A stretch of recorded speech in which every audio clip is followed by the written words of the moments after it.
Je m'appelle Olivia Sterling. J'ai 28 ans. Il y a 13 ans, par une nuit d'octobre orageuse, mon père m'a regardé droit dans les yeux et m'a dit « Pars.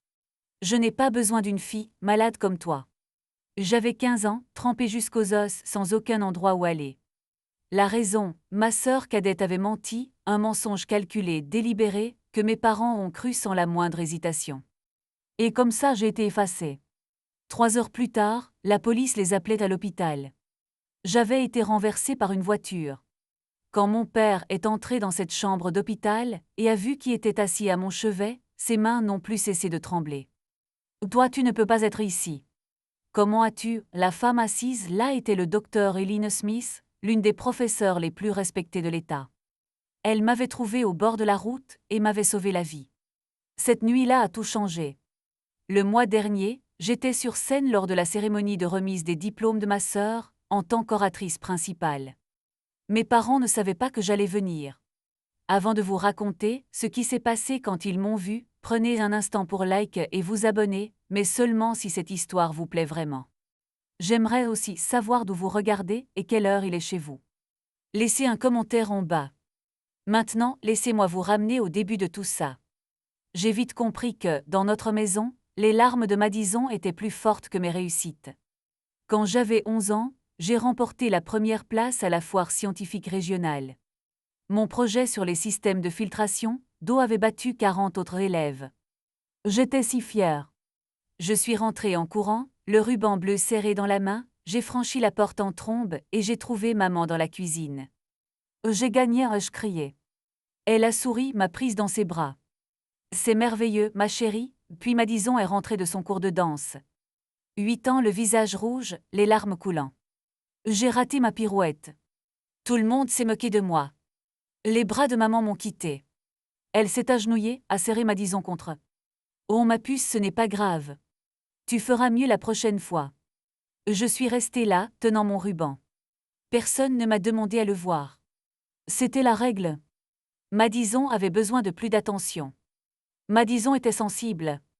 Madison devait être manipulée avec précaution.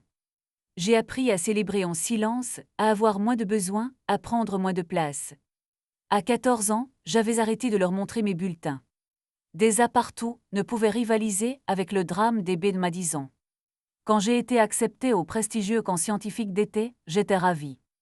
Bourse complète, 2 semaines à étudier les sciences de l'environnement avec de vrais chercheurs. Mon père a levé les yeux de son téléphone. « C'est bien, Olivia. » Madison a éclaté en sanglots. « Pourquoi elle peut partir, ce n'est pas juste. » Maman a serré l'épaule de Madison. « Olivia, peut-être que tu pourrais ne pas y aller cette année. Ta sœur a besoin de « J'ai besoin que tu sois là », a fini Madison. Je ne suis pas allée au camp. Ils ont dit que c'était pour l'unité familiale, pour faire preuve de compréhension, pour être la personne plus grande. J'ai appris à être petite, silencieuse, sans exigence. Mais le point de rupture approchait. Je ne savais juste pas qu'il arriverait lors d'une tempête. Les mensonges ont commencé doucement. Madison, 12 ans maintenant, empruntait mes affaires sans demander. Quand je le mentionnais, doucement, toujours doucement, elle niait. Je n'avais jamais touché à Tom Paul, même quand il était littéralement sur son lit. Maman soupirait. Olivia, ne commence pas de dispute. Puis de l'argent a disparu du portefeuille de maman. 50 $. Madison a dit qu'elle m'avait vu près du sac de maman ce matin-là. Je n'y étais pas. J'étais partie tôt pour l'école. Mon père m'a appelé dans son bureau. As-tu pris de l'argent à ta mère? Non, je ne l'ai pas fait. Madison dit que tu l'as fait. Madison ment. Sa mâchoire s'est crispée. N'accuse pas ta sœur. Mais je ne l'ai pas fait. Assez, sa voix a coupé la mienne. Je suis déçue de toi, Olivia. Je pensais que tu étais meilleure que ça. J'ai perdu mon téléphone pendant 1 mois. Et l'opportunité du camp scientifique, que j'avais promise pour l'été suivant, envolée. On ne peut pas te faire confiance pour être indépendante en ce moment, a dit maman. Madison regardait depuis l'escalier. Quand nos parents ne regardaient pas, elle souriait. Ces 50 $ volés n'étaient qu'un test. Madison apprenait qu'elle pouvait tout se permettre. Le schéma s'est amplifié. Un vase cassé, c'était ma faute. Un test raté que Madison n'avait pas étudié, j'aurais dû l'aider plus. Une rumeur à l'école sur Madison trichant un quiz, j'avais dû la lancer. J'ai arrêté de me défendre. À quoi bon, il croyait ses larmes plutôt que ma vérité à chaque fois. À 15 ans, je me sentais comme un fantôme dans ma propre maison. Présente mais invisible. Là, sauf quand ils avaient besoin de quelqu'un à blâmer. J'ai commencé à passer plus de temps à la bibliothèque, à l'école, n'importe où sauf à la maison. Je me disais que je devais juste survivre jusqu'à l'université. 2 ans de plus. Je pouvais tenir 2 ans de plus. Je me trompais. Octobre. Première année de terminale. Tout semblait lourd cette semaine-là. Il y avait un garçon à l'école, Jake. Il était dans ma classe de chimie avancée. Sympa. Nul pour équilibrer les équations. Il m'avait demandé de l'aide plusieurs fois, et je restais après les cours pour lui expliquer la stoïchiométrie.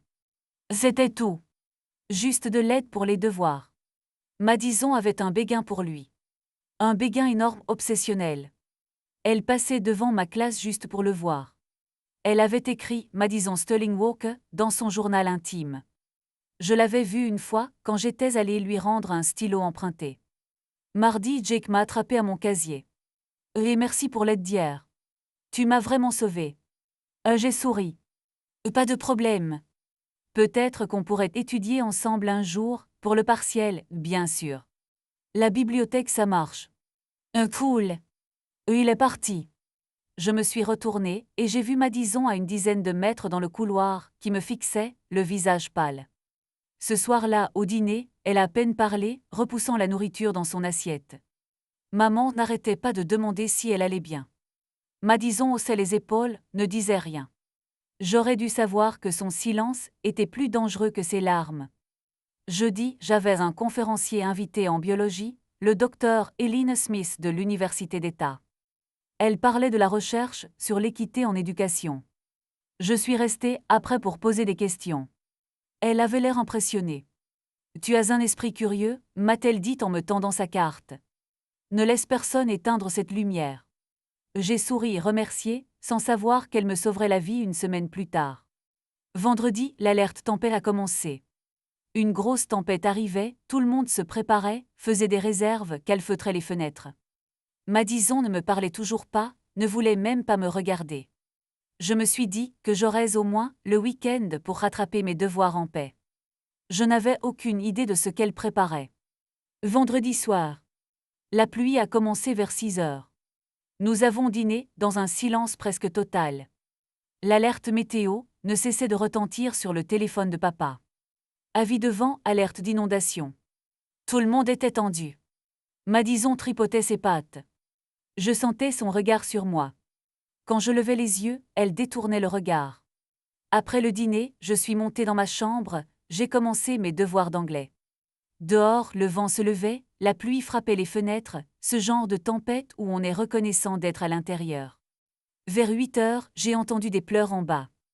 Madison, des sanglots bruyants, haletants. Je me suis figée, j'ai posé mon stylo, écouté, la voix de maman apaisante. Ma chérie, qu'est-ce qui ne va pas, parle-moi. Encore des pleurs. J'ai attendu. Peut-être qu'elle s'était tordue la cheville. Peut-être qu'elle avait raté un autre test. Peut-être. Olivia, la voix de papa tranchante en colère. Descends ici, tout de suite, mon estomac s'est noué. Je suis descendue lentement. Chaque marche pesait lourd. Madison était sur le canapé, le visage enfoui dans l'épaule de maman. Maman lui caressait les cheveux. Papa se tenait près de la cheminée, les bras croisés, le visage rouge. « Que se passe-t-il » ai-je demandé. Madison a levé les yeux gonflés, les larmes coulant. Elle m'a regardé, et pendant une seconde, moins d'une seconde, j'ai vu autre chose derrière ses larmes, quelque chose de froid. Puis c'était parti. « Dis-lui ce que tu nous as dit » a ordonné papa, la voix glaciale. La lèvre de Madison tremblait. « Pourquoi tu me détestes autant ?» Quoi, je me suis approchée. « Je ne te déteste pas. » Alors pourquoi sanglotait-elle? Pourquoi tu répands des rumeurs sur moi à l'école? Mon esprit s'est vidé. Quelles rumeurs, sur moi et Jake, sur moi qui triche à ce quise, sur moi qui suis une menteuse, le sol a tangué. Madison, je n'ai jamais. Ne lui mens pas, a murmuré maman. Juste ne mens pas. Je ne comprenais pas de quoi elle parlait. Mais j'allais le découvrir, et ça allait tout me coûter. Je n'ai répandu aucune rumeur, ai-je dit, la voix tremblante. Je ne sais pas de quoi tu parles. Madison a sorti son téléphone, les mains tremblantes. Puis elle a expliqué ça. Elle a montré à maman une capture d'écran, une conversation de groupe, des messages que j'aurais soi-disant envoyés, des choses méchantes à propos de Madison, des choses que je n'aurais jamais dites, mais il y avait mon nom, ma photo de profil. Je n'ai pas écrit ça, ai-je dit. Quelqu'un utilise mon compte. Arrête, la voix de papa a éclaté comme un coup de tonnerre. Arrête de mentir. Je ne. Et Jake a murmuré Madison. Tu savais que je l'aimais. Mais tu as flirté avec lui, tu as essayé de me faire passer pour une idiote. Il m'a juste demandé de l'aide en chimie. C'est tout, la voix de Madison s'est élevée. Tu restes après les cours avec lui, tu le rencontres à la bibliothèque. Il a dit à son ami qu'il te trouve jolie. On est partenaires d'études. Tu as essayé de me le voler, Madison était debout maintenant. Et la semaine dernière, tu m'as poussé dans les escaliers. Et elle a relevé sa manche, un bleu sur son avant-bras, d'un violet foncé. Je suis restée figée. Je ne t'ai jamais touché. Si, maman. Elle l'a fait. Je ne voulais rien dire parce que je pensais qu'elle était juste stressée, mais maman s'est levée, s'est interposée entre nous. Olivia, c'est sérieux. Si tu as blessé ta sœur. Je ne l'ai pas fait. Alors comment a-t-elle eu ce bleu, a exigé papa. Je ne sais pas. Peut-être qu'elle se l'est fait toute seule. Les mots flottaient dans l'air. Les yeux de Madison se sont écarquillés, de nouvelles larmes. Tu penses que je me ferais du mal juste pour t'accuser. Oui, je criais maintenant désespérée. Oui, parce que tu fais ça. Tu mens. Tu mens sur moi depuis des années. Papa a fait un pas vers moi. C'est vrai, Olivia, tu as harcelé ta sœur, rendu sa vie misérable. Non. Non, Dieu, non. Écoute-moi s'il te plaît. J'en ai assez entendu. Assez, le poing de papa a frappé la cheminée. J'en ai assez de tes excuses. Ce ne sont pas des excuses. Laisse-moi juste expliquer. Il n'y a rien à expliquer. La voix de maman était basse, déçue. Je pensais qu'on t'avait mieux élevé que ça. Madison sanglotait dans ses mains, l'image parfaite de la victime. Je l'ai regardée, vraiment regardée, et pendant un instant, elle m'a regardée en retour. Elle ne pleurait plus. Ses yeux étaient secs, calculateurs. Tu mens, ai-je dit à peine un murmure. Je ne mens pas, a-t-elle répondu, sa voix ne tremblait pas. Si. Tu as tout inventé. Olivia a commencé maman, elle ment. Je me suis tournée vers papa. S'il te plaît, tu dois me croire. Je ne lui ferai jamais de mal. Je ne répandrai jamais de rumeurs. Elle fait ça parce qu'elle est jalouse, parce que Jake ne l'aime pas, c'est tout. La voix de papa est devenue froide, plate. Je ne veux plus entendre un mot de ta part. Tu es malade. Il y a quelque chose qui ne va pas chez toi. Le mot m'a frappé comme une gifle.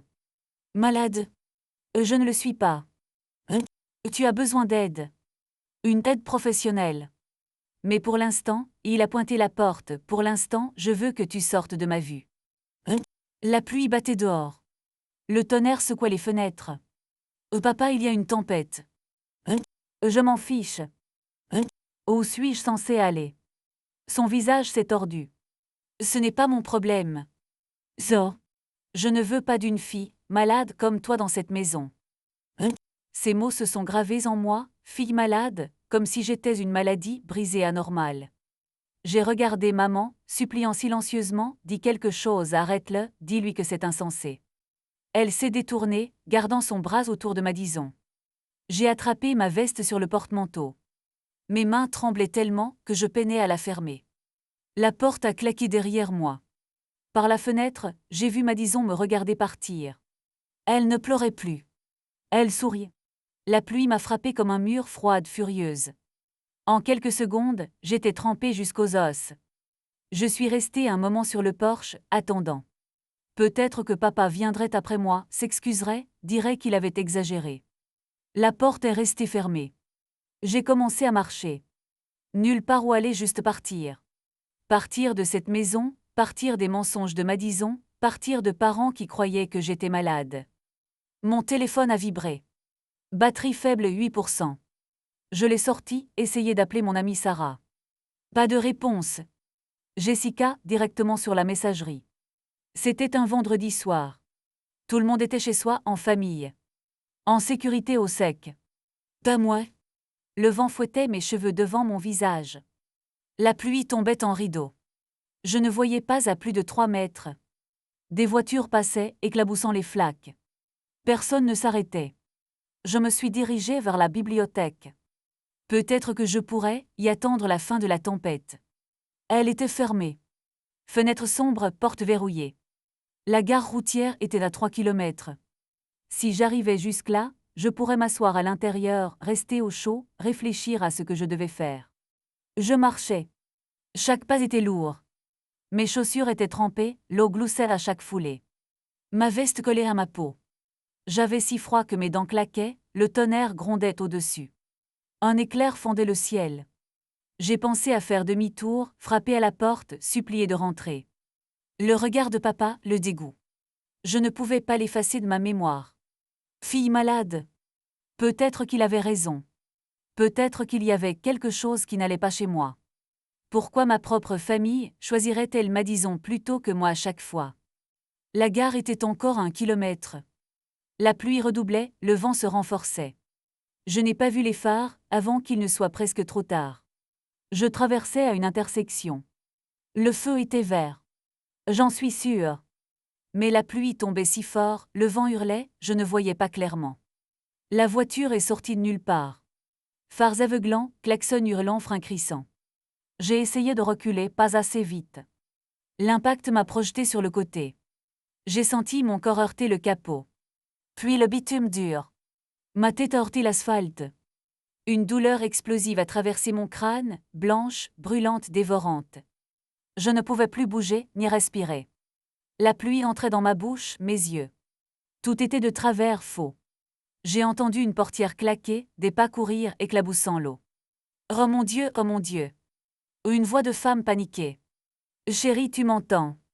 J'ai essayé de répondre, aucun son n'est sorti. Ne bouge pas, reste immobile. J'appelle le 911.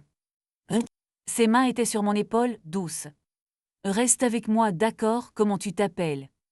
J'ai cligné des yeux, essayé de me concentrer. Son visage était flou, cheveux noirs, pluie coulant sur ses joues. Elle me semblait familière. L'avais-je déjà vue? Mes parents, ai-je réussi à murmurer. Tes parents d'accord. Quel est leur numéro? Je vais les appeler. Ils neigeaient, toussaient, goûtaient le sang. Ils ne veulent pas de moi. Son visage a changé. Quoi? Ils m'ont mise à la porte. Les mots pesaient lourds.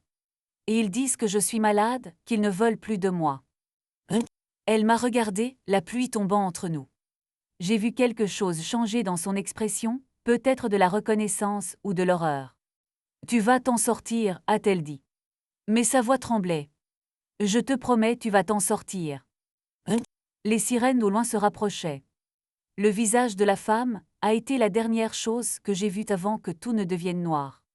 Je ne me souviens pas de l'ambulance, ni de mon arrivée à l'hôpital. Mon premier souvenir clair est un son. Des machines qui bipent, des lumières fluorescentes qui bourdonnent, l'odeur d'antiseptique. Et une voix. La femme de l'accident. Et elle a une commotion cérébrale sévère, possible hémorragie interne. Il faut la garder en observation. J'ai essayé d'ouvrir les yeux, trop lourd, tout me faisait mal. Je reste. Cette même voix, ferme maintenant, plus paniquée. Je ne la laisserai pas seule. Madame, vous êtes la famille. C'est moi qui l'ai percutée avec ma voiture.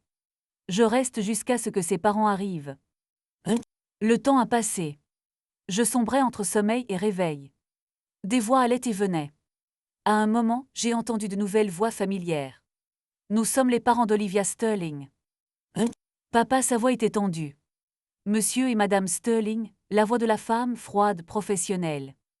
Je suis le docteur Elina Smith. Un silence, la reconnaissance qui s'allume. Vous êtes professeur à l'Université d'État, a dit maman. Oui, doyenne des études supérieures, en fait. Son ton pouvait couper le verre. C'est moi qui ai percuté votre fille ce soir. C'était un accident, a dit papa rapidement. Nous ne lui en voulons pas. Elle a traversé la route en pleine tempête. Elle était trempée. Seule. La nuit. La voix du docteur Smith s'est élevée. Et elle avait 15 ans. Pourquoi était-elle dehors? Silence. Monsieur Sterling, je vous ai posé une question. Et il y avait une situation familiale. Un problème de discipline. Un problème de discipline, a répété le docteur Smith lentement. Quel genre de problème de discipline consiste à mettre un enfant dehors sous la tempête? Ce n'était pas ça. Alors c'était quoi? Parce que votre fille m'a dit quelque chose avant de perdre connaissance. Elle a dit que ses parents ne la voulaient plus. Elle a dit que vous lui aviez dit qu'elle était malade. Nouveau silence. Vous mentez. La voix de Madison, petite effrayée. Olivia invente ça. Elle était à peine consciente. Elle n'inventait rien. J'ai entendu des pas s'éloigner de mon lit, la voix du docteur Smith plus lointaine. J'ai besoin de parler à un travailleur social. Maintenant. Ce ne sera pas nécessaire. La voix de papa, qui essaie d'être autoritaire sans succès. Nous sommes ses parents. Nous allons gérer ça. Avec tout le respect que je vous dois, monsieur, vous en avez assez fait. C'est une affaire familiale privée. Le moment où vous avez envoyé une mineure dehors sous la tempête, ça a cessé d'être privé. Les pas du docteur Smith sont revenus. J'ai senti sa main sur la mienne, chaude, protectrice. Je ne partirai pas tant que je ne saurai pas qu'elle est en sécurité. Une voix différente maintenant. Un policier.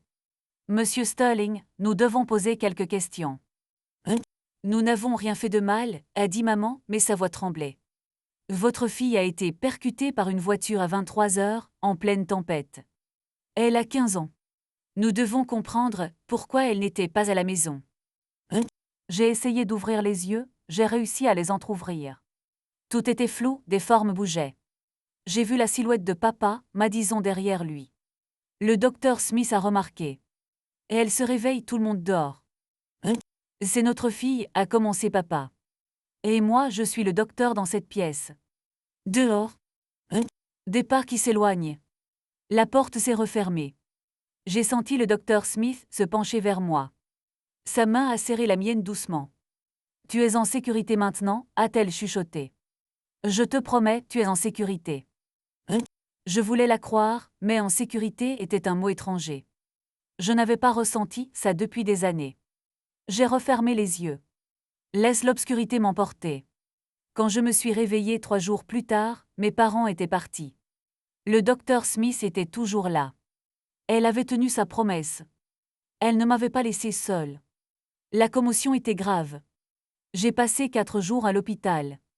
Le docteur Smith venait chaque jour, apportait des livres, s'asseyait à mon chevet, me parlait de l'université, de la science, d'un avenir que je n'avais jamais imaginé. Mes parents sont venus une fois, avec un sac de vêtements des devoirs. Ils sont restés au pied de mon lit, mal à l'aise. Des étrangers en blouse d'hôpital.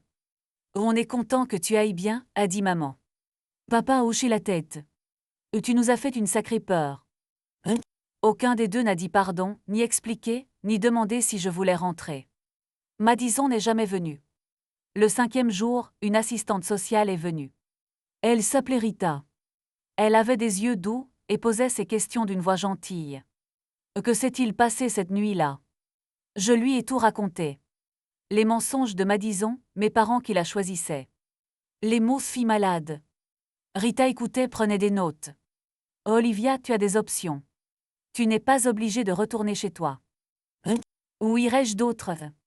Le docteur Smith a frappé à la porte, est entré. Je peux rester avec toi.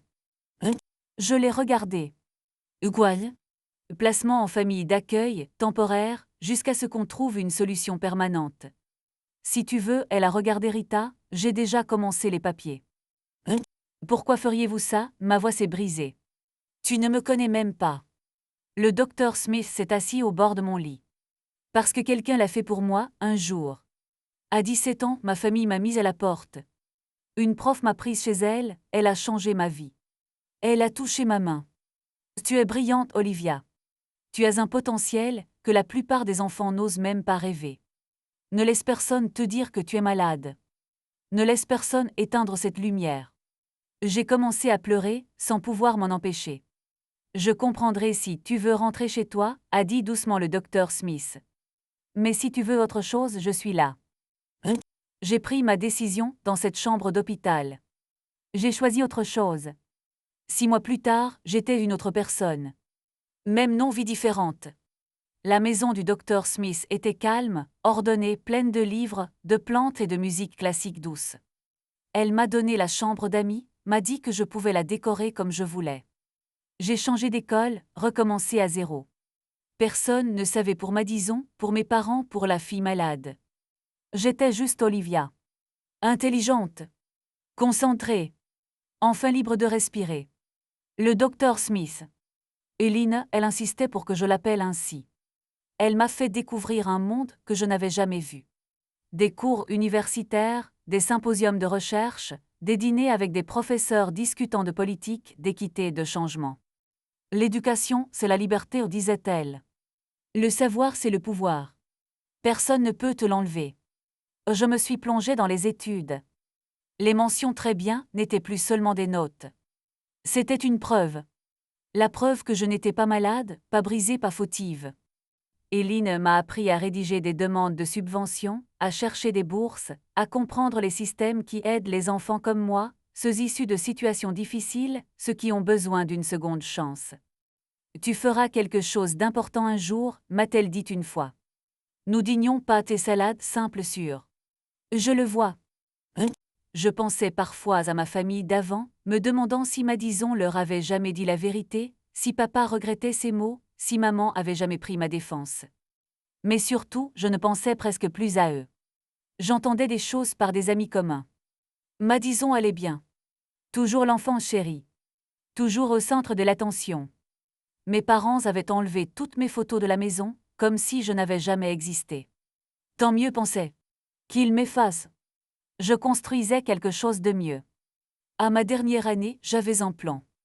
L'université, une spécialisation en politique éducative, construire quelque chose pour aider les enfants qui tombent entre les mailles du filet. Je voulais comprendre les systèmes, pourquoi certains enfants recevaient de l'aide et d'autres disparaissaient dans des failles assez larges pour les engloutir. L'été, je faisais des stages dans des associations, des organisations de rédaction de subventions, des groupes de défense des jeunes. J'apprenais comment l'argent circulait, comment les programmes démarraient, comment transformer l'empathie en action. J'ai obtenu mon diplôme summa cum laude. Eileen a pleuré à la cérémonie. Je suis tellement fière de toi, a-t-elle murmuré, tellement fière. J'ai été embauchée immédiatement comme coordinatrice de recherche au département d'éducation d'une université. Celle d'Eileen en fait. Bâtiments différents, distance professionnelle, mais toujours liés. À 25 ans, j'ai eu une idée. Un programme de bourse pour étudiants issus de familles difficiles. Des enfants mis à la porte, maltraités, négligés. Des enfants qui avaient besoin d'une seconde chance. Je l'ai appelé la bourse des secondes chances. Original, je sais. Mais clair. Eileen m'a aidé à rédiger les demandes de subvention. Nous avons obtenu des financements de 3 organisations. Lancé le programme dans une université en pilote, puis 2, puis 5. À 27 ans, nous avions attribué plus de 200 000 $ en bourse, aidé 47 étudiants à rester à l'école, à rester en vie, à garder espoir. Les médias ont commencé à s'intéresser. Journaux locaux, revues éducatives, j'ai donné des interviews, parlé en conférences, raconté mon histoire vaguement. Une fille de 15 ans à qui on avait dit qu'elle n'avait pas sa place.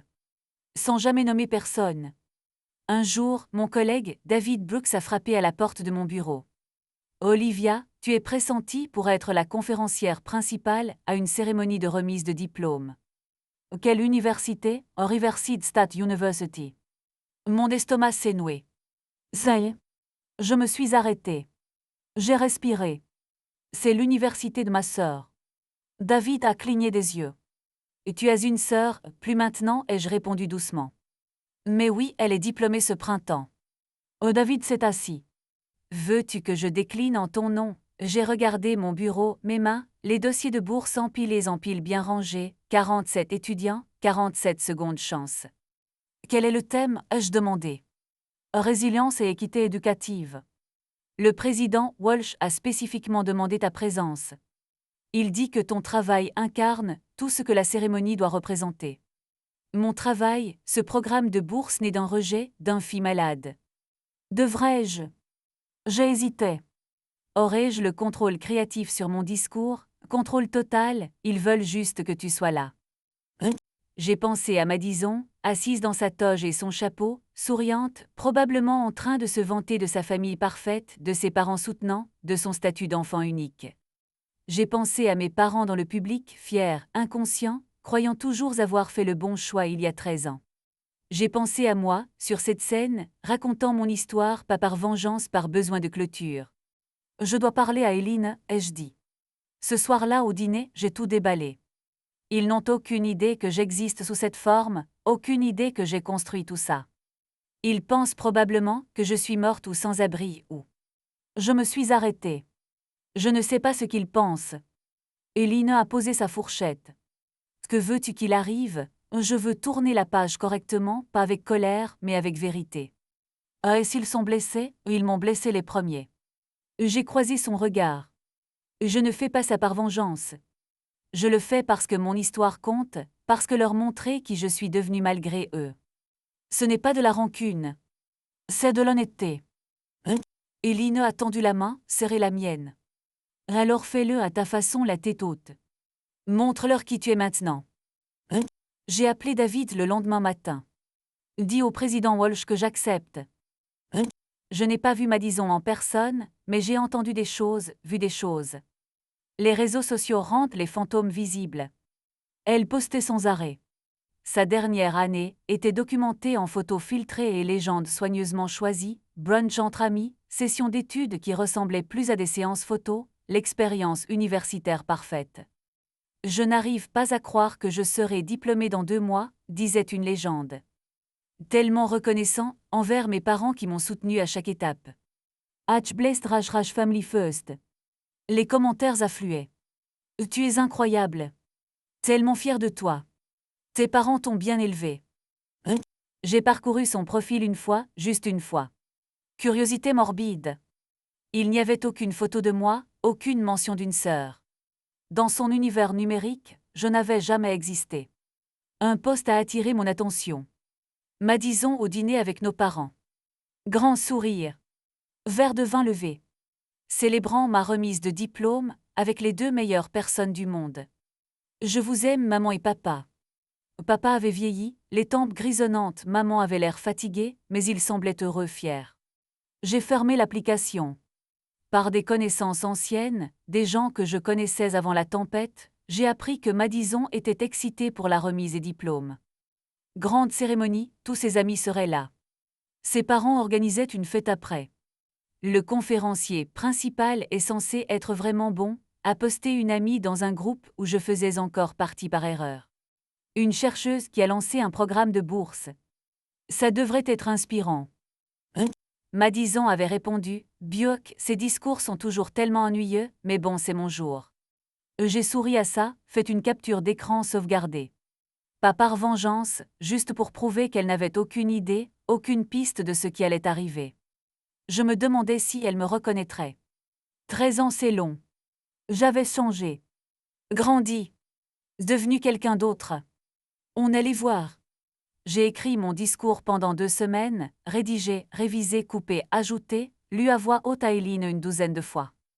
Ne mentionne pas de nom, m'a conseillé Eileen. Raconte l'histoire, laisse les gens faire le lien eux-mêmes.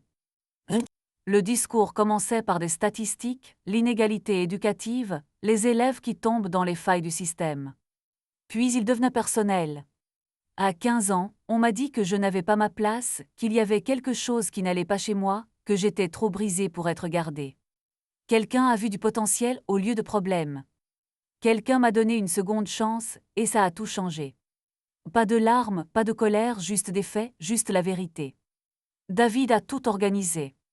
Poking Badge, mon nom dans le programme. Olivia Sterling, directrice du programme de bourse Second Chance. La veille, je n'ai pas pu dormir, allongée dans mon lit à fixer le plafond, pensant à Madison, à la voix de papa disant fille malade, à maman qui se détourne. Est-ce que je fais ça pour les bonnes raisons? Eileen a frappé doucement, est entrée avec du thé, s'est assise au bord de mon lit, comme elle l'avait fait 100 fois avant. Des doutes, a-t-elle demandé, juste des pensées. Tu n'es pas la fille qu'ils l'ont jetée. Tu es la femme qui s'est reconstruite. Souviens-toi de ça demain. Hein? J'ai bu le thé. Camomille, miel. Tu seras là, au premier rang toujours. Hein? Le matin est arrivé trop vite. Je me suis habillée soigneusement, costume bleu marine, professionnel mais pas guindé. Le collier de perles de la grand-mère d'Eileen. Elle avait insisté pour que je l'emprunte. Dans le miroir, j'avais l'air confiante. Réussi. Rien à voir avec la fille trempée de 15 ans, à qui on avait dit qu'elle était malade. J'étais prête. Le campus était magnifique. Vieux bâtiments en briques, pelouses impeccables, étudiants en toge et chapeaux partout, familles prenant des photos, rire, excitation. L'air vibra de possibilités. Je suis arrivée en avance, j'ai rencontré le président Walsh dans son bureau. Il était chaleureux, expansif. Madame Sterling, nous sommes honorés de vous avoir. Votre travail est extraordinaire. Oh merci, monsieur. Les étudiants seront inspirés. J'en suis sûre. Hein? David m'a accompagné jusqu'à l'auditorium. Les coulisses étaient un chaos contrôlé. Les professeurs ajustaient leurs toges, le personnel vérifiait les micros, les diplômés jetaient des regards furtifs à travers les rideaux vers les sièges qui se remplissaient. Je regardai le programme, parcourus les noms des diplômés. La rangée 3. Madison Sterling. Licence en art, communication. Mon cœur battait contre mes côtes. Ça va? Demanda David. Oui. Je pliai le programme. Juste prête. Eileen arriva. Elle portait une magnifique robe émeraude, avait l'air fière. Elle me serra fort dans ses bras. Tu vas y arriver. Je sais. Souviens-toi. Je sais. Je souris. Tes hautes vérités claires, pas de vengeance. Juste de l'honnêteté. Elle m'embrassa sur la joue, alla chercher sa place. L'auditorium se remplissait. J'entendais le murmure des voix. Des centaines de personnes, familles, amis, tous là pour célébrer leur diplômé. Quelque part, mes parents étaient assis, probablement au centre. Bonne vue, excités pour le grand moment de Madison. Ils ignoraient qui était l'oratrice principale. David avait confirmé, mon nom figurait au programme, mais en petits caractères. La plupart ne lisent pas attentivement les biographies des intervenants. Ils allaient vite découvrir. Le président Walsh posa la main sur mon épaule. 5 minutes. Tu passes après les remarques d'ouverture. J'hochai la tête, respirai, lissai mon costume. Depuis les coulisses, je voyais la scène, le pupitre, le micro, des centaines de visages au-delà des lumières. C'était l'heure. Attendez.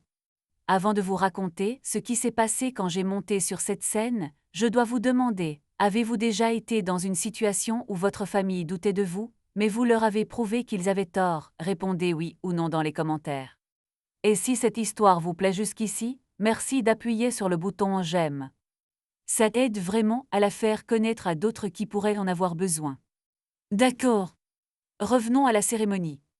C'est là que tout a changé. Le président Walsh monta au pupitre. La foule se tut. Bienvenue aux diplômés, familles et invités d'honneur. Aujourd'hui, nous célébrons la réussite, la résilience et le potentiel infini de nos étudiants. Applaudissements, acclamations. Notre oratrice principale incarne ces valeurs. Elle a consacré sa carrière à faire en sorte que chaque étudiant, quelles que soient ses circonstances, ait accès aux opportunités. Veuillez accueillir la directrice du programme de bourse Seconde Chance, Madame Olivia Sterling. L'auditorium éclata en applaudissements polis. Je marchai vers la lumière. La scène était immense, le pupitre au centre, le micro prêt. Au-delà du premier rang, les visages se fondaient en une mer de toges et de chapeaux. J'avançai d'un pas mesuré, confiante, calme. Mes talons claquaient sur le sol de la scène. Puis je les vis, rangée 3, Madison en toge et chapeau, cordon d'honneur autour du cou. Elle applaudissait, souriait, se tourna à moitié pour chuchoter quelque chose à la fille à côté d'elle. Puis elle leva les yeux, me vit. Ses mains se figèrent en plein applaudissement, son sourire vacilla, la confusion traversa son visage. Puis la reconnaissance, puis le choc, sa bouche s'ouvrit légèrement, aucun son ne sortit. Derrière elle, rangée 8, maman et papa, toujours en train d'applaudir, ne regardant pas de près, juste des spectateurs polis applaudissant une oratrice dont ils n'avaient pas retenu le nom. J'atteignis le pupitre. Ajustai le micro, regardai la foule. Le visage de Madison était pâle, figé. Son ami la poussa doucement. Ça va, Eileen était assise au premier rang, à droite de la scène. Elle hocha la tête une fois, petite et encourageante. Je serrai les bords du pupitre. Bonjour. Merci, président Walsh, pour cette introduction généreuse. Ma voix portait claire, forte, amplifiée devant des centaines de personnes. La tête de papa se redressa brusquement. Je le vis se pencher en avant, plisser les yeux, essayer de reconnaître ma voix. La main de maman alla à sa poitrine. Je souris, professionnelle, chaleureuse. C'est un honneur d'être ici aujourd'hui. Aujourd'hui, je veux parler de résilience, de ce qui arrive quand on perd tout et qu'on se retrouve quand même. Le public était silencieux, attentif. Laissez-moi vous parler d'une fille de 15 ans. Je gardai la voix stable, naturelle.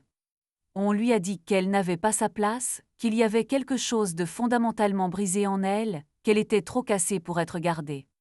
La main de maman serrait le bras de papa. Je le voyais même depuis la scène. Une nuit, en pleine tempête, elle fut mise dehors sommée de partir, qu'elle n'était plus désirée. Et des chuchotements parcoururent la foule, un remuement gêné. Et elle erra seule dans cette tempête pendant des heures, sans téléphone, sans argent, sans endroit où aller. Elle fut renversée par une voiture, faillit mourir. Madison était complètement immobile, figée. Son visage était blanc. Mais quelqu'un s'arrêta, quelqu'un aida, quelqu'un vit un potentiel là où tout le monde ne voyait que des problèmes. Les yeux de Lynn brillaient fiers.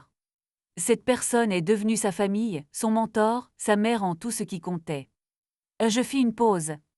Laissez ces mots s'imprégner. Cette fille de 15 ans, c'était moi. L'auditorium se tut. On aurait pu entendre une épingle tomber. Papa se leva à moitié. Maman le retint, tous deux fixant bouche ouverte. Madison avait l'air de vouloir disparaître à travers sa chaise.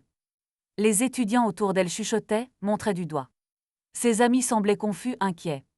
Je suis ici aujourd'hui parce que le docteur Eileen Smith, je fis un geste vers Eileen, n'a pas abandonné quand ma propre famille l'a fait. Elle m'a appris que le rejet n'est pas une fin. C'est un commencement.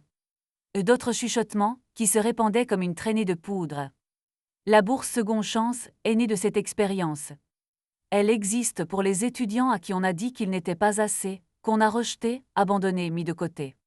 Je regardai Madison droit dans les yeux, établissant un contact, car être rejeté ne vous définit pas, ce que vous faites ensuite, oui. Aujourd'hui, cette bourse a aidé 47 étudiants. Ma voix resta posée claire. Des étudiants comme la fille que j'étais. Une femme au fond chuchota fort, c'est vraiment sa famille, je continuai professionnelle, inébranlable. J'ai appris quelque chose d'important dans ces années après la tempête. La famille n'est pas toujours une question de biologie. Parfois c'est un choix. Parfois, ce sont les gens qui vous choisissent quand les autres s'en vont. Eileen s'essuya les yeux, me sourit. J'ai appris qu'on n'a pas besoin que tout le monde croie en vous. Il suffit d'une personne. Une personne qui voit au-delà des apparences, des accusations, des mensonges. Le visage de Madison se décomposa. Elle baissa les yeux, les épaules tremblaient. Ses amis avaient cessé de chuchoter. Ils la regardaient maintenant, faisant les liens. Et j'ai appris, je serrai le pupitre, que le succès ne consiste pas à prouver aux gens qu'ils ont tort. Il s'agit de construire quelque chose de significatif malgré. Les mains de papa tremblaient. Il avait l'air de vouloir fuir, partir, s'échapper. Maman pleurait en silence, son mascara coulait. Alors, à la promotion de l'Université d'État de Riverside, je vous laisse ceci, votre valeur ne se mesure pas à ce qui reste. Elle se mesure à la façon dont vous grandissez après leur départ. Je fis une pause. Laissez cela résonner. Vous ferez face au rejet, à la déception, à des gens qui vous sous-estiment. C'est garanti. Je regardai la mère de diplômé, jeune visage plein d'espoir. Mais c'est vous qui décidez de ce qui vient ensuite. C'est vous qui choisissez qui vous devenez. Ovation debout, d'abord lente, puis grandissante, étudiant debout, professeur, famille, pas tout le monde. Papa resta assis pâle, les mains sur le visage. Maman se leva mécaniquement, applaudissant faiblement, les larmes coulant. Madison ne bougea pas, assise figée regardant son genou. Je reculai du pupitre, le président Walsh rayonnait. Merci Madame Sterling, c'était puissant. Je quittai la scène, retournai dans les coulisses et respirai. La cérémonie continua. Le président Walsh retourna au pupitre, commença à appeler les noms. Je restai en coulisses, regardant à travers l'ouverture des rideaux. L'énergie avait changé. Les étudiants traversaient la scène pour recevoir leur diplôme, mais les applaudissements étaient distraits, inégaux. Les gens digéraient encore mon discours, parlaient, montraient du doigt, regardaient leur téléphone. Madison Sterling, licence en art, communication. Madison se leva, marcha vers la scène, son sourire était crispé, forcé, ses mains tremblaient en acceptant le diplôme, les applaudissements étaient faibles, dispersés, certains applaudissaient avec enthousiasme, probablement ses amis proches, mais d'autres ne faisaient que regarder et chuchoter. Elle quitta rapidement la scène, disparut dans la foule des diplômés. Je la vis entourée de ses amis, parlant avec urgence, Madison secouant la tête, essayant d'expliquer quelque chose sans succès. Papa et maman étaient rigides, ne parlaient pas, ne bougeaient pas, fixant droit devant eux. Après que tous les noms furent appelés, le président Walsh clôtura la cérémonie. Félicitations à la promotion 2026. Les toges s'envolèrent. Les acclamations éclatèrent. Les familles se précipitèrent en avant. Je sortis par une porte latérale, retrouver Eileen dans le rôle de réception à l'extérieur de l'auditorium. Tu l'as fait, dit-elle, me serrant fort. Je l'ai fait. Comment tu te sens? Je réfléchis. Libre. David apparut. Olivia, c'était enfin wow. Il avait l'air déconcerté. Je n'avais aucune idée. Ta famille, ça va ou ça va? Il demande à te voir. Qui est tes parents? Ils sont à l'entrée latérale. Ils veulent parler. Mon estomac se serra. Je dois. David secoua la tête. Absolument pas. Je peux faire venir la sécurité. Non, je me redressai. Je vais leur parler. À mes conditions. 5 minutes. C'est tout. Eileen serra ma main. Je serai juste là. Je me dirigeai vers l'entrée latérale, vers la famille que j'avais laissée derrière il y a 13 ans. Ils se tenaient près d'un pilier. Le visage de papa était gris. Le maquillage de maman était barbouillé. Madison flottait derrière eux, les yeux rouges.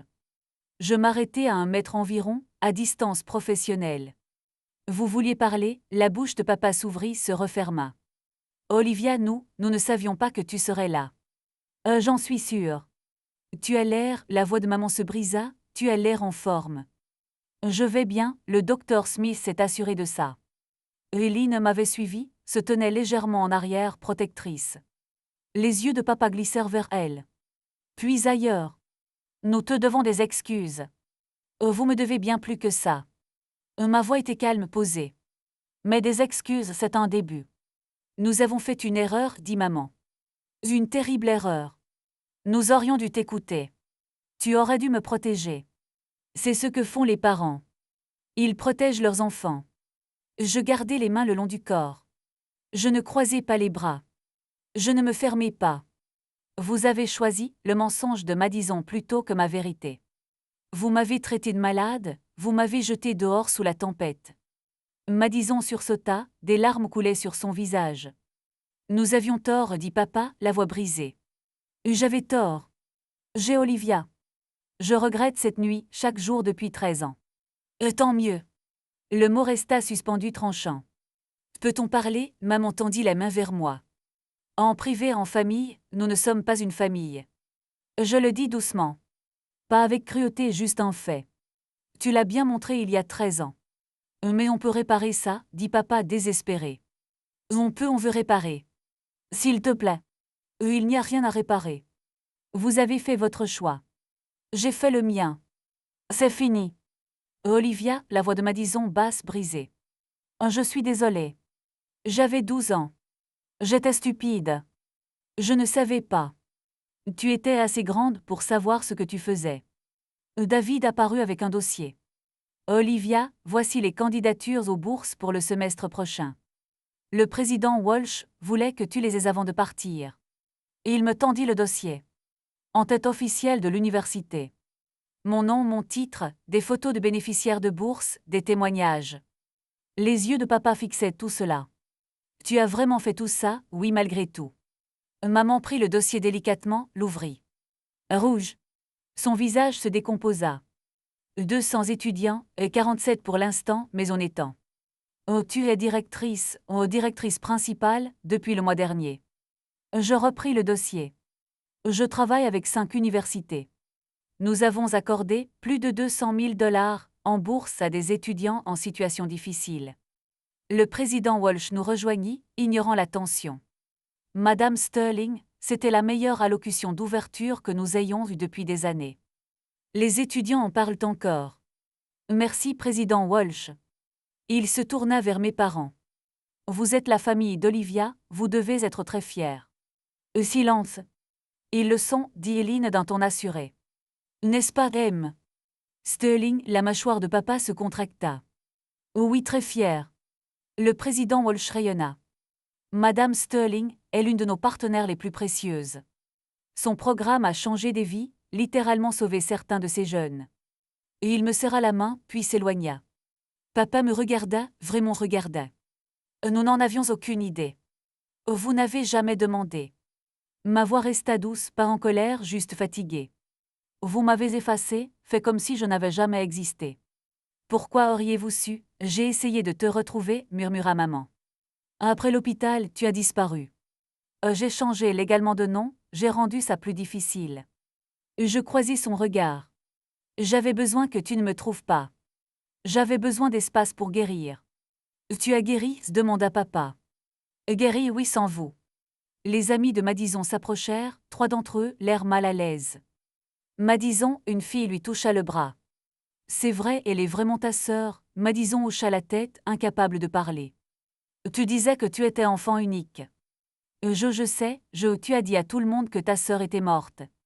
La voix d'une autre amie était froide. L'an dernier, tu as dit qu'elle était morte dans un accident de voiture quand tu avais 12 ans. Mes sourcils se haussèrent. Tu leur as dit que j'étais morte, le visage de Madison rougit. Non. C'était plus facile que d'expliquer. Expliquer quoi? Demanda la première amie. Que ta famille l'a rejetée, que tu as menti sur elle, ce n'était pas comme ça. Alors comment c'était? La troisième amie me regarda. Je suis désolée. Je suis vraiment désolée que ça t'arrive. Merci, dis-je doucement. Elles s'éloignèrent. Madison resta là seule, les regardant partir. Madison, commença maman. Ne fais pas ça. La voix de Madison était tranchante. Ne fais pas. Et elle me regarda. Vraiment regarda. J'ai voulu leur dire tellement de fois. J'ai voulu dire la vérité à tout le monde, mais j'avais peur. Peur de quoi? Ou qu'ils me détestent? Que tout le monde me déteste. Elle s'essuya les yeux. Et ils avaient raison.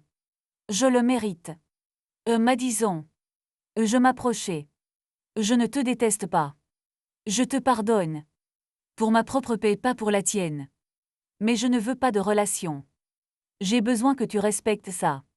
On ne peut pas juste non. Ferme. Claire. Tu as fait des choix pendant 13 ans. Choix de continuer à mentir. De continuer à m'effacer. Ce n'est pas de la stupidité d'enfant. C'est ce que tu as devenu. Madison sanglota. Maman la serra contre elle. Je regardai Eileen. On peut y aller, oui. Et elle passa son bras dans le mien. Rentrons. Nous nous éloignâmes, sans nous retourner, sans regarder. Derrière nous, j'entendis Madison pleurer, son père prononcer mon nom, faible, désespéré. Je continuai d'avancer. D'accord, je dois faire une pause ici, juste un instant. Ce moment debout là, regardant Madison réaliser qu'elle ne pouvait plus mentir pour s'en sortir. 13 ans de construction. Si vous avez déjà dû poser des limites avec des membres toxiques de votre famille, laissez un commentaire. Les limites comptent. Et si cette histoire vous touche, abonnez-vous. Je partage ces récits parce que je sais que quelqu'un, quelque part, a besoin de les entendre. Maintenant, laissez-moi vous raconter ce qui s'est passé dans les semaines qui ont suivi. La semaine après la remise des diplômes, mon téléphone n'arrêtait pas de vibrer.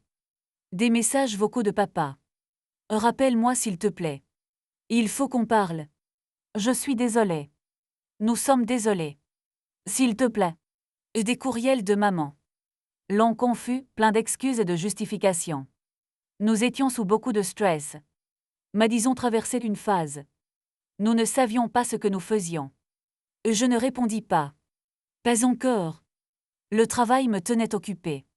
Les candidatures aux bourses affluaient. La cérémonie était devenue virale. Pas un entier, mais mon discours. Quelqu'un l'avait filmé, posté sur les réseaux sociaux. 50 000 vues. puis un courriel arriva d'une ancienne amie de Madison, objet, tu as le droit de savoir. À l'intérieur, des captures d'écran, des discussions de groupe, les amis de Madison qui parlaient d'elle, prenant leur distance. Un message se démarquait, je n'arrive pas à croire qu'elle ait menti sur la mort de sa sœur. C'est psychotique. Un autre, je la retire de ma liste d'invités pour mon mariage. Je ne veux pas de drame. La vie sociale, soigneusement construite de Madison s'effondrait. Une part de moi se sentit mal, une petite part. La plus grande ne ressentait rien. Juste du soulagement. Eline et moi Dina, silencieuses à l'aise. Comment tu gères ça demanda-t-elle. Je ne sais pas, je fis une pause cherchant le mot. Libre, comme si j'avais enfin déposé un poids lourd que je ne réalisais pas porter. Tu as bien géré Olivia avec grâce. Ils veulent se réconcilier. Et toi, je réfléchis. Vraiment réfléchis. Non, je ne crois pas. Et elle hocha la tête, serra ma main. C'est bien. Tu as le droit de partir. 2 semaines plus tard, papa se présenta à mon bureau. Mon assistante me prévint. Olivia, un certain M. Sterling est là pour te voir. Il n'a pas de rendez-vous, mais il dit être ton père. Mon estomac se serra. Donne-moi 5 minutes, puis fais-le entrer. Je fermai mon ordinateur, rangeai mon bureau, respirai. Papa entra, 10 ans de plus sur le visage, cheveux grisonnants, rides autour des yeux, épaules affaissées. Merci de me recevoir, dit-il. J'ai une réunion dans 20 minutes. Et je comprends. Et il s'assit en face de mon bureau, formel, comme à un entretien d'embauche. Olivia, je dois te dire ça. Nous avons eu tort. J'ai eu tort. Ce que je t'ai fait, ce que je t'ai dit, c'était impardonnable. Oui, c'était. Madison nous a enfin dit la vérité, la semaine dernière. Elle a craqué, tout avoué.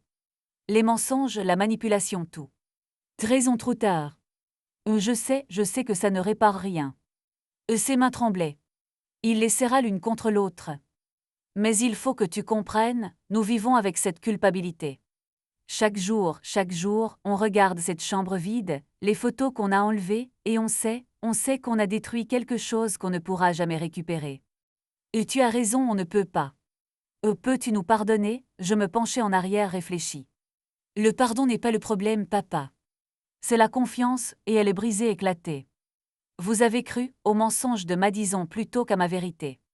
Vous m'avez traité de malade. Vous m'avez jeté dehors sous la tempête. Je sais. Tu ne sais pas. Ma voix resta calme, basse. Tu ne sais pas ce que c'est d'avoir 15 ans et d'être sans abri sous une tempête. D'entendre son propre père dire qu'on est trop brisé pour être aimé. Tu ne sauras jamais. Des larmes roulèrent sur son visage. Que puis-je faire? Dis-moi ce que je peux faire. Rien. Il n'y a rien que tu puisses faire. C'est trop tard. 3 jours plus tard, un courriel arriva. Objet, je suis désolé. De Madison. J'ai failli le supprimer. Le doigt suspendu au-dessus de l'icône de la corbeille, mais la curiosité l'emporta. Olivia, je sais que tu ne veux pas avoir de mes nouvelles. Je sais que je ne mérite pas ton attention. Mais j'ai besoin de dire ça. J'étais jalouse, tellement jalouse de toi. Tu étais intelligente, capable, et les gens t'aimaient sans que tu fasses quoi que ce soit. Moi, je devais me battre pour chaque once d'attention que j'obtenais.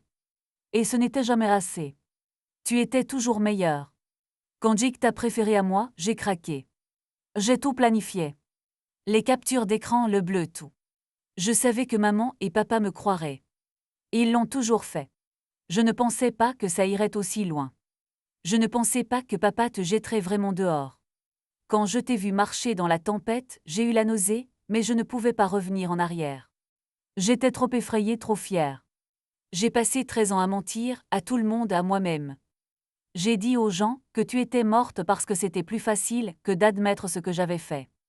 J'ai détruit ta vie, je le sais, et j'ai détruit la mienne aussi. Je n'ai plus de vrais amis, personne ne me fait confiance. J'ai perdu mon offre d'emploi parce que quelqu'un de la remise des diplômes a parlé de ma situation familiale aux ressources humaines. Je ne demande pas pardon. Je ne le mérite pas. Je te demande juste de savoir. Je suis désolée. Tellement désolée. Madison. Je le lus 2 fois. Je le sauvegardai. Je ne répondis pas. 4 jours plus tard, elle en envoya un autre. Puis un autre. Chacun plus désespéré. Plus brisé. Après le 5e courriel, je répondis court définitif. Madison, j'accepte que tu étais jeune, mais tu as eu 13 ans pour réparer ça. Tu as choisi de continuer à m'effacer. Je te pardonne pour ma propre paix, mais je ne veux pas de contact. Merci de respecter ça. Elle cessa d'envoyer des courriels. Mon discours est devenu plus viral que je ne l'avais imaginé. Une chaîne locale m'a contacté, voulait m'interviewer à propos du programme de bourse. J'ai accepté, mais seulement si l'on parlait des étudiants, pas de mon histoire personnelle. Le reportage est passé. Le programme Seconde Chance des chercheurs locaux aidait des étudiants en crise. Ils ont interviewé 3 bénéficiaires. Une fille a dit « Ce programme m'a sauvé la vie ». Littéralement. J'étais sur le point d'abandonner. L'équipe de Madame Sterling m'a redonné espoir. Les candidatures ont triplé. Les demandes de financement ont afflué. 3 universités supplémentaires voulaient s'associer. Des revues d'éducation ont appelé. Pourriez-vous écrire sur votre méthodologie? Une conférence nationale m'a invité à prendre la parole. Équité et éducation, réduire les écarts. David a frappé à la porte de mon bureau. Tu es célèbre maintenant. Ça fait quoi de bizarre? Je voulais juste aider quelques gamins. Tu fais bien plus que ça. Tu changes les systèmes. Le Conseil d'éducation de l'État a envoyé une lettre de félicitations, reconnaissance pour contribution exceptionnelle à l'équité éducative. Et à travers tout ça, j'ai vu les effets en chaîne. Les réseaux sociaux de Madison se sont tus, plus aucune publication. Ses comptes sont devenus privés. Papa a envoyé un dernier mail, « Nous sommes fiers de toi, même si nous n'en avons pas le droit. » Je n'ai pas répondu. Maman a essayé d'appeler une fois, je n'ai pas décroché. De vieux amis de la famille ont pris contact sur LinkedIn. Message maladroit, j'ai entendu parler de ton travail. Impressionnant. Peut-être qu'on pourrait se revoir, j'ai poliment décliné. Pendant ce temps, Eileen a été acceptée comme conférencière principale à une conférence nationale. Viens avec moi, m'a-t-elle dit, comme mon invité et collègue. J'ai adoré. Nous avons pris l'avion pour Chicago, présenté ensemble, logé dans un bel hôtel, parlé de tout sauf de ma famille biologique. Tu as construit une belle vie, a dit Eileen au dîner. Tu devrais en être fière. Je le suis grâce à toi. Non, a-t-elle secoué la tête. Grâce à toi, je t'ai juste donné une chance. Tu as fait le reste. 1 an après la remise des diplômes de Madison, ma vie était complètement différente. La bourse Seconde Chance était maintenant présente dans 10 universités. Nous avions aidé 83 étudiants à rester à l'école, à rester en vie, à garder espoir. J'ai été promue directrice principale, obtenu un bureau d'angle, une augmentation. Reconnaissance de personnes dont je n'avais lu les noms que dans les manuels. J'ai fréquenté quelqu'un. Un homme gentil Marcu, qui travaillait en politique publique. Ça n'a pas marché, mais ça s'est terminé à l'amiable. J'apprenais que toutes les fins ne doivent pas être douloureuses.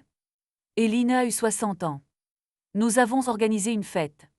Collègues, amis, étudiants qu'elle avait mentorés au fil des ans, des gens qui l'aimaient, l'avaient choisi, avaient construit une famille autour d'elle, avaient construit. J'ai porté un toast à la femme qui m'a appris que la famille se construit, elle ne naît pas. Merci de m'avoir choisi. Et elle a pleuré des larmes de joie.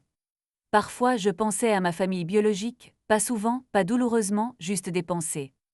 Me demandant où ils étaient, si Madison avait reçu de l'aide, si papa envoyait encore des mails sans réponse. Ils ont envoyé une carte de Noël, sans adresse de retour, juste des signatures, Richard, Patricia, Madison. Pas de message, pas d'explication.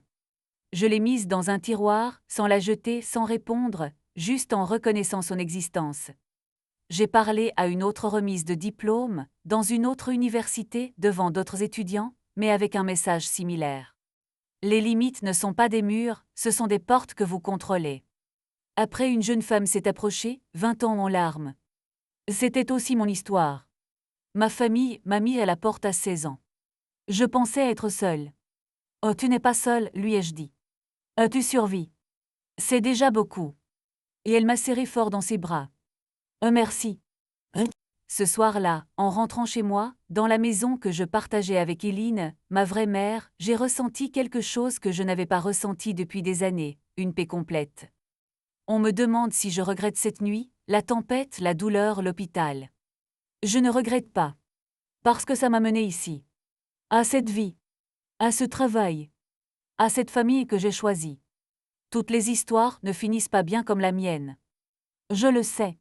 J'ai de la chance. La docteure Eileen Smith m'a trouvé, choisi, sauvé. Tout le monde n'a pas ça. Mais tout le monde peut poser des limites. Tout le monde peut décider qui a accès à soi. Tu ne dois rien aux personnes toxiques. Pas même si c'est ta famille. Surtout pas si c'est ta famille. Pardonner ne veut pas dire se réconcilier. Tu peux pardonner pour ta propre paix tout en les tenant à distance. Ce n'est pas contradictoire. C'est parfois nécessaire. J'ai appris que le sang ne fait pas la famille. Le choix fait la famille. La constance fait la famille. Être présent fait la famille. Eileen a été là chaque jour pendant 13 ans. Elle a mérité le titre de maman. Mes parents biologiques, ils sont venus une fois, ont échoué, n'ont jamais essayé à nouveau. Ça en dit long. J'ai appris que le succès ne consiste pas à prouver aux autres qu'ils ont tort. C'est construire quelque chose de significatif malgré eux. Le programme de bourse n'était pas une vengeance. C'était un but. Transformer ma douleur en quelque chose qui aide les autres. Voilà la différence. La vengeance cherche à blesser. Le but cherche à guérir. J'ai appris que ta valeur ne dépend pas de ce qui reste. Elle dépend de ce que tu deviens après leur départ. Certains te sous-estimeront toujours, te rejetteront, te diront que tu es trop brisé, trop malade, trop ou pas assez. C'est leur limite, pas la tienne. C'est toi qui décides de la suite. C'est toi qui choisis qui tu deviens. J'ai choisi de devenir quelqu'un qui aide les enfants comme moi, des enfants qui méritent une seconde chance, des enfants qui doivent savoir qu'ils valent la peine d'être sauvés. C'est mon héritage. Pas la famille qui m'a rejeté, mais celle que j'ai construite après. Voilà mon histoire. La tempête qui a failli me détruire est devenue le catalyseur de tout ce que j'ai bâti. J'ai 28 ans maintenant. Le même âge que quand j'ai commencé à te raconter ça, mais je me sens plus vieille, plus sage, entière. Les noms de mes parents sont toujours dans mon téléphone. Je ne les ai pas supprimés. Mais je ne les ai pas appelés non plus. Ils appartiennent à mon passé, pas à mon présent, et certainement pas à mon avenir. Madison m'envoie un message tous les quelques mois, court plein de regrets, je pense à toi, j'espère que tu vas bien. Je les lis sans répondre. Peut-être qu'un jour je le ferai, peut-être pas. Les deux options sont acceptables. La docteure Eileen Smith est maman maintenant, pas Dr Smith, juste maman.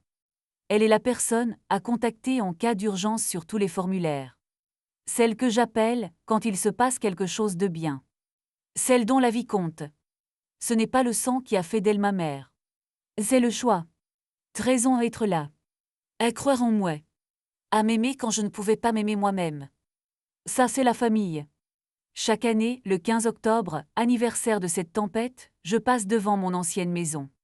Pas pour me punir. Pas pour me morfondre. Juste pour me souvenir. Je me gare en face. Je regarde ces fenêtres, cette porte, et je me dis, cette fille a survécu. Elle a survécu aux accusations de maladie, au rejet, aux paroles qui disaient qu'elle était trop brisée pour être aimée, et elle n'a pas seulement survécu. Elle a prospéré. Si tu es dans une tempête en ce moment, métaphorique ou réelle, sache ceci, tu peux la traverser. Tu peux même t'épanouir après. Ce n'est pas parce que quelqu'un abandonne que tu dois t'abandonner toi-même. Pose tes limites. Choisis ta famille. Construis ton but. Et ne laisse jamais, jamais personne te dire que tu es trop malade, trop brisé ou trop. Tu es exactement ce qu'il faut. Merci de m'avoir écouté. Tu comptes. Merci infiniment d'être resté avec moi jusqu'à la fin. Si cette histoire t'a aidé d'une quelconque manière, s'il te plaît, clique sur j'aime et abonne-toi. Ton soutien permet à ces histoires d'atteindre d'autres qui ont besoin de les entendre. Et si tu veux d'autres histoires comme celle-ci, regarde la description ci-dessous, j'y ai mis des liens vers des vidéos similaires. Souviens-toi, c'est toi qui définis ta valeur, personne d'autre. Prends soin de toi, on se retrouve dans la prochaine histoire.